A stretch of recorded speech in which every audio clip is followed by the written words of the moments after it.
حي على الفلاح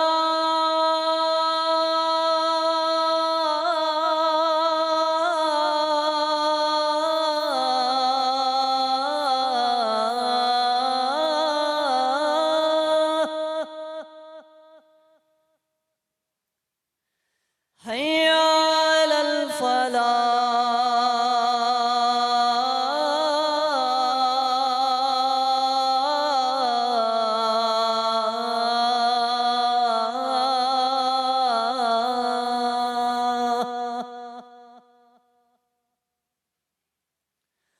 الله أكبر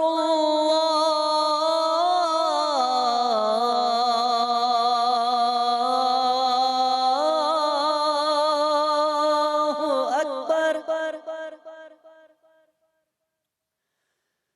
لا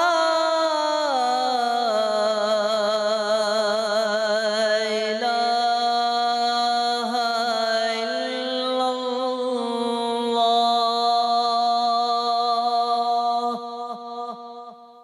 بسم الله الرحمن الرحيم. اللهم رب هذه الدعوة التامة والصلاة القائمة آت سيدنا محمدا الوسيلة والفضيلة والدرجة الرفيعة وابعثه مقاما محمودا الذي وعدته وارزقنا شفاعته يوم القيامة إنك لا تخلف الميعاد.